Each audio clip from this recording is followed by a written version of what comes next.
Good evening and welcome. Thank you so much. My name is Janson Woo, and I'm an attorney with Gay and Lesbian Advocates and Defenders, which is a New England-based legal organization dedicated to ending discrimination based upon sexual orientation, gender identity, and HIV status. Through my work, I've worked extensively on marriage equality throughout the country and in New England, and have a vast knowledge about the state of the law in many states, and we'll be happy to answer any questions about that.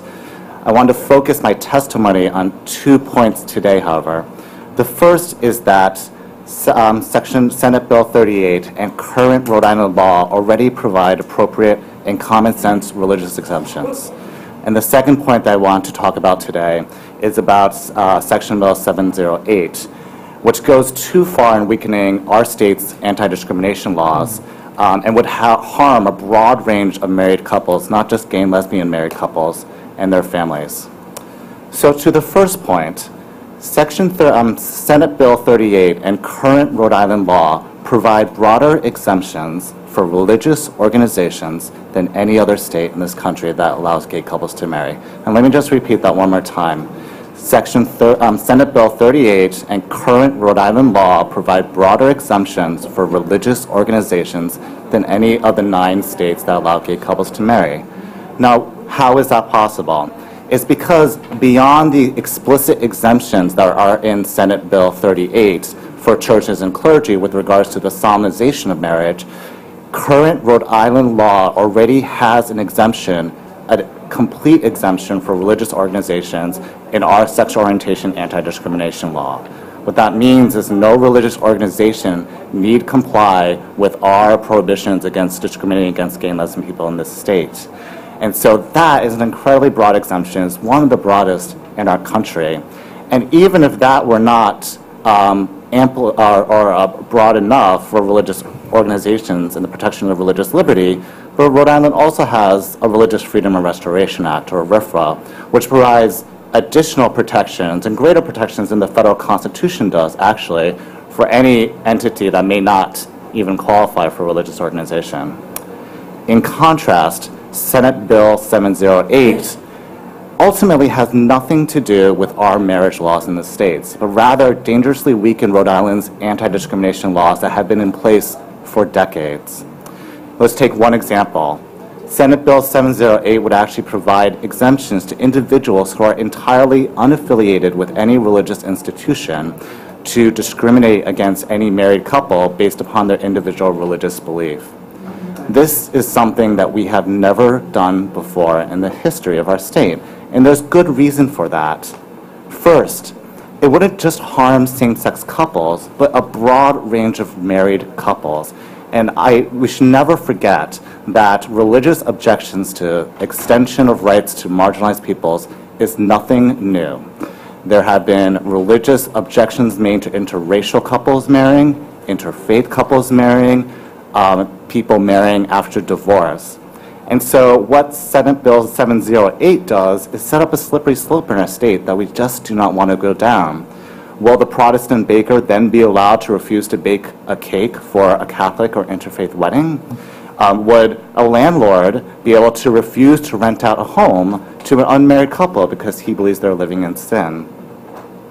The answer is no, because there's just too much diversity in religious beliefs in our country today to allow any individual to pick and choose which laws they want to obey based upon their individual beliefs.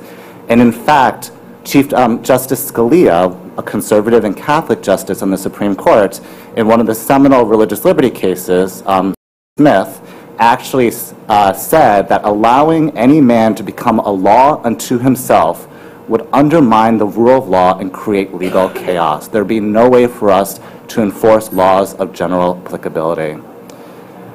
The last thing which I just want to do with my remaining time is just to kind of sweep away a lot of the fear tactics that we've heard tonight from the other side, with examples about the Lexington School District or Catholic Charities. The point of these examples is they actually have nothing to do with our marriage laws, but rather our anti-discrimination laws. Catholic Charities was about whether or not an adoption service agency would allow same-sex couples to adopt children in need, regardless of whether they were married or not. Lexington school case was again about whether or not schools would be able to teach kids and their students about the realities of the lives of the world that they live in, regardless of whether or not same-sex couples are allowed to marry in their state or not. And I think the best example we've heard tonight from the other side is the New Mexico photographer example, where the couple that did sue the New Mexico photographer wasn't even trying to get married. And New Mexico doesn't even allow gay couples to marry. Ultimately, what the objections are about are not with gay couples marrying, but with gay people in general. And we should not allow this marriage equality bill to undermine the important anti-discrimination protections that we've had for years in the state. Thank you. Are there any questions or comments for this witness? Senator Conley. Thank you, Mr. The laughter behind you is because I'm usually not known for asking questions, so I'm honored. That's what the laughter is about. It has nothing to do with what you've had to say.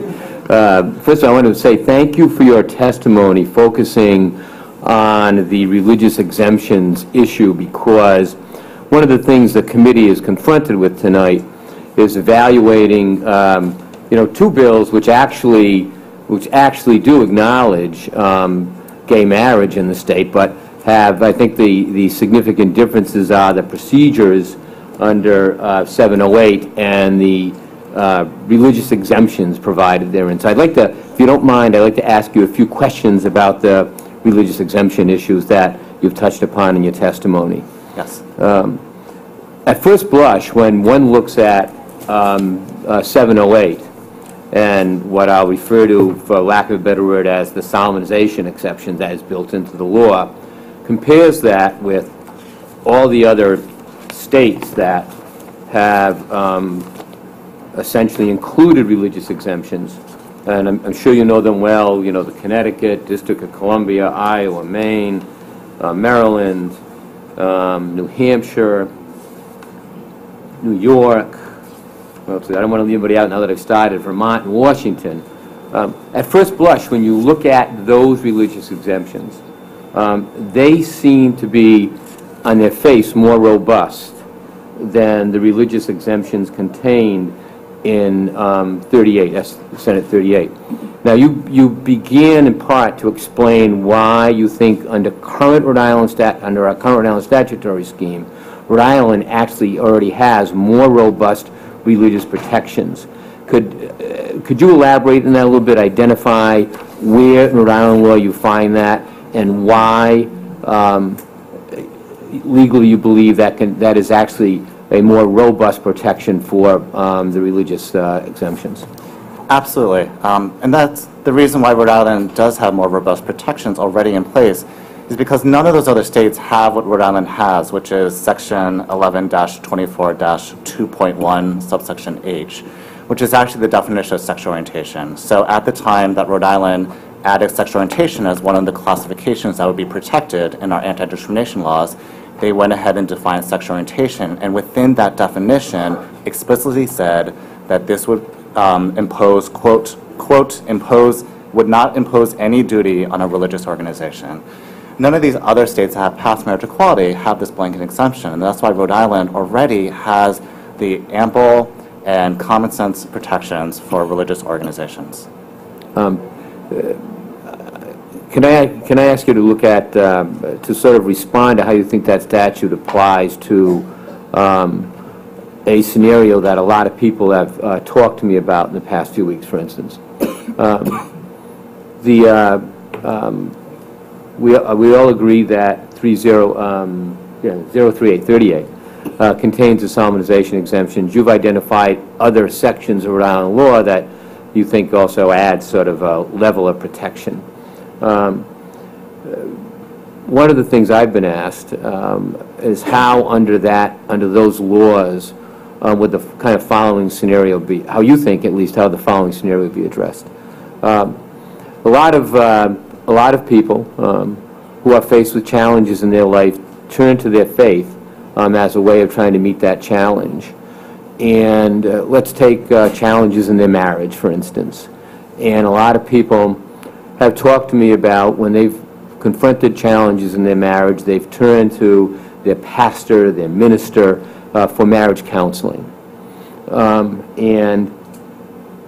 I've heard some concerns expressed to me that a cleric in the capacity as a marriage counselor would not be protected by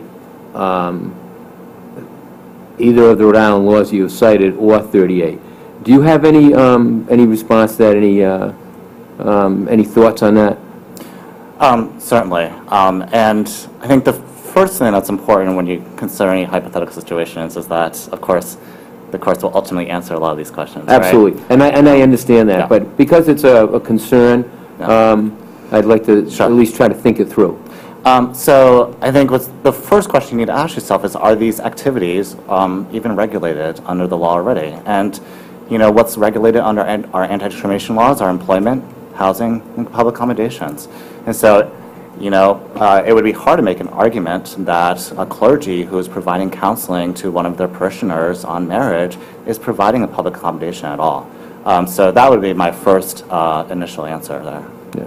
So you would agree with an analysis as that essentially you've focused on tonight, that kind of an activity, again, within a clerical forum, providing that counseling, would essentially still be protected because of the other sections of Rhode Island law, even though it might not be clear in 38.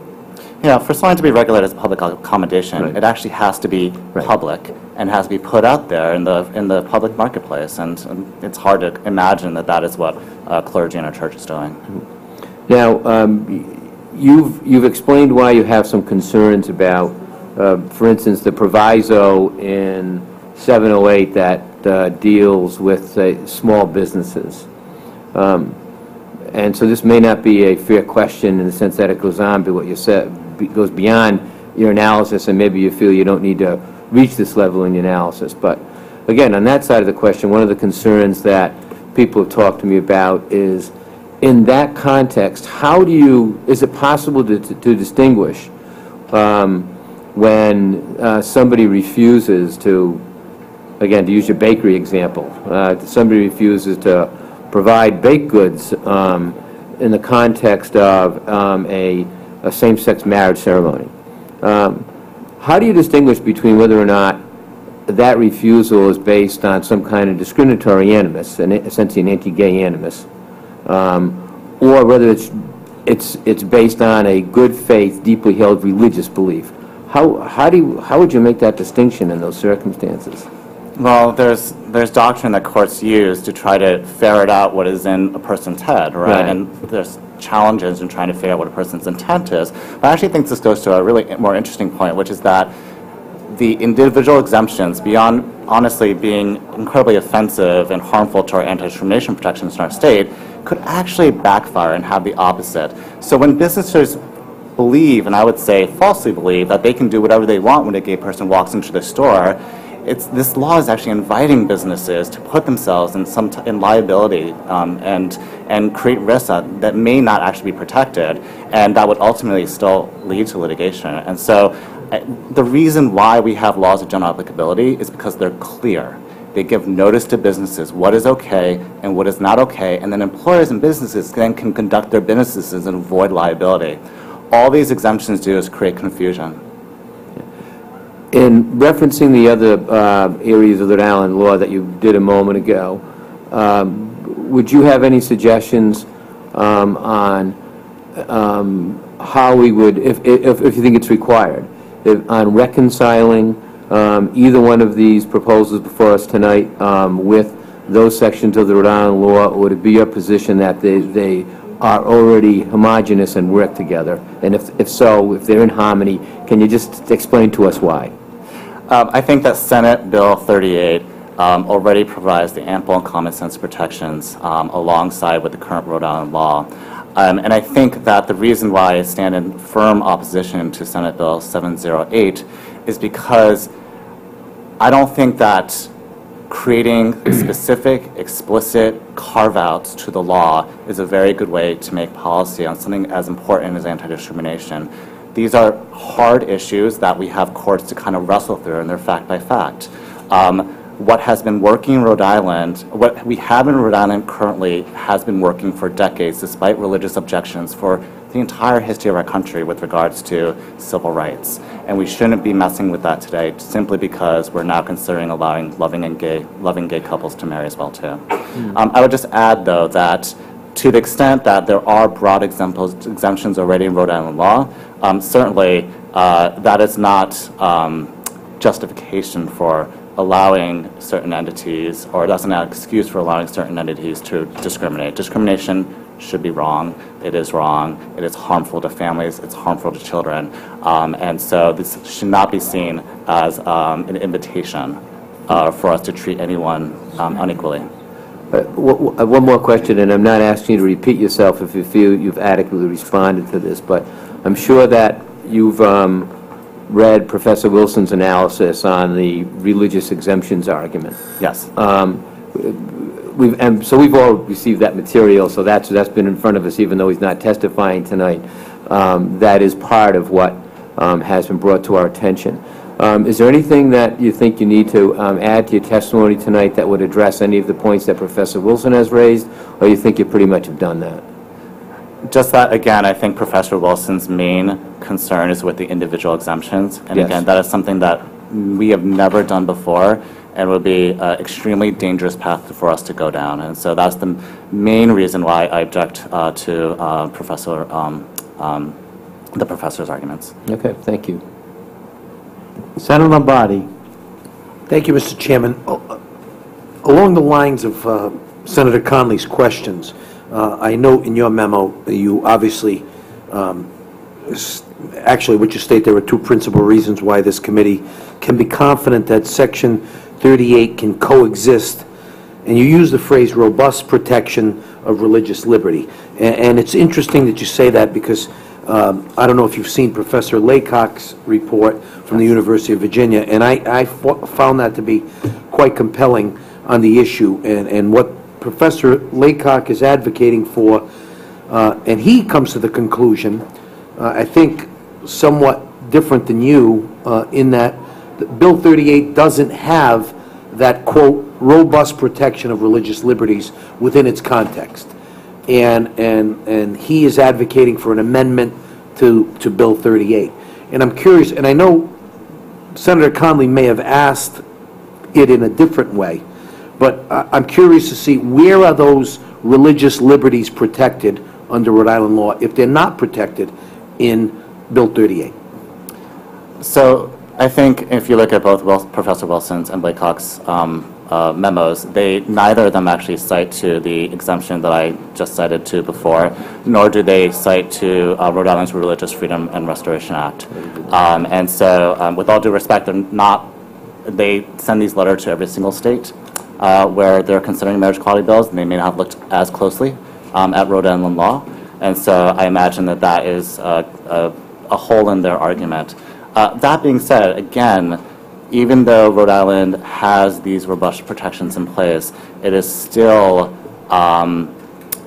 extremely bad policy with regards to our anti-discrimination laws to be so explicit with regards to exemptions for being able to discriminate against married couples for the reasons I've already laid out. Well, if I may, Mr. Chairman, I heard you say that there are robust anti-discrimination laws, but where are the robust religious liberty laws? I'm sorry. The robust religious liberty protections already are the exemption for religious organizations. If you are, for lack of a better term, purely religious. But what of, forget the photographer, or forget the florist, or forget the caterer. Let's talk about the justice of the peace. That is a civil justice of the peace that is endowed to marry. We sign solemnization bills all day long, let private people come and marry people. And what of that person who refuses based on religious grounds? Where are his religious liberties or her religious liberties protected under Rhode Island law? So justice of the peace is a public actor, and so our government should be open to everyone who comes to it. And so it certainly is not appropriate for any state actor to be discriminating against one of their citizens. So I'm asking, where are his or her religious liberties in the statute? Are there any? As a public actor and official, they do not and should not have the right to discriminate against their own citizens. Okay. Okay, thank you. Senator Conley, then Senator Raptakis. Thank you, Mr. Chairman. Somewhere between the baker and Candlestick and maker? somewhere between the baker and the priest, there is another. There's another kind of organization that I'd be interested to hear your opinion on how it's impacted. Let's take, for example, an organization that is clearly a religious organization, whose organization, bylaws, everything else is religious. A typical example would be the Knights of Columbus, for instance. So let's say that the KFC chooses not to make its facility available for a gay wedding. And again, you're right, the courts are going to answer these questions for us, but just under the analysis that you provided with us tonight, where would you see that kind of circumstance fall under the two other Rhode Island statutes that you cited? So it's my understanding that the Knights of Columbus is a private membership organization. Yes, So yes, it it's is. very likely that they, one, don't even constitute a public accommodation. Right. But even assuming that they did constitute public accommodation, which, is an open question, if they didn't qualify as a religious organization, therefore already exempt under current Rhode Island law, then there'd be a determination under the Religious Freedom and Restoration Act as to whether or not the application of the anti-discrimination laws to them would violate the RFRA. Right. So, Right. I agree with that analysis. Thank you. Senator Raptakis. Could you just say me the law you said at the beginning? I know you ran the numbers. Is it 11 point? it is. I'm sorry, it's actually in three different places. For public accommodations, it's 11-24-2.1, subsection H. For employment, it's 28-5-6, subsection 15. And for housing, it's 34-37-3, subsection 16. But it's also included in the written testimony that I In provided. your written testimony. Have you seen the professor's, Douglas Laycott's, the Virginia letter? Have you read this letter? Yes. And the many other letters he's written to many other states. Okay. But you still feel, I think the question what I want to ask is a lot of concerns, some of us, especially some of us that have strong religious beliefs, that is where the fine line is drawn, because, of course, we want to make sure that the religious institution, my religious institution, Greek Orthodox institution, is well protected, and its properties. And I think that's one of the concerns that I think both my colleagues are raising the questions. And also, where do you draw the line? I think that's very critical in this discussion. So that's why a lot of us are asking these questions, to make sure that those institutions and their properties are duly protected. And in Senate Bill 38, the current language, are those institutions well protected? Yes. They are. Okay. Yes. Thank And you. Senate Bill 708 has serious flaws with regards to how far it goes in condoning discrimination. I'm sorry, repeat that again? Senate Bill 708, just with regards to religious exemptions, has serious flaws with regards to how far it goes to condoning discrimination, not just against gay couples, but all married couples. And that's a real concern, and this committee should not adopt any of those exemptions. Right, and I brought that up. Yes. Thank you. Senator Archibald. Thank you, Mr. Chairman. Mr. Woo, my colleagues have asked, I think, the best questions of the night, particularly to amplify upon the protections that you say already exist under the Rhode Island Freedom and Exemptions Act. Just so I'm clear, because I want to make sure I have this right, if we take public accommodations and we take private accommodations, somebody sort of falls through the cracks under the analysis that you just gave in answering Senator Lombardi, would the Rhode Island Freedom of, strike that, Rhode Island's Religious Freedoms and Exemptions Act serve as the ultimate safety net as the law exists now, regardless of whether 38 were passed? Is that what you're saying? Am I understanding that the right way, or no? That's certainly the intent of Rhode Island's RFRA, right? Rhode Island's passed its RFRA in response to a Supreme Court ruling, actually in the Smith case that I quoted Scalia from, in order to provide greater protections for individuals and entities with regards to laws that may burden their free exercise of religion.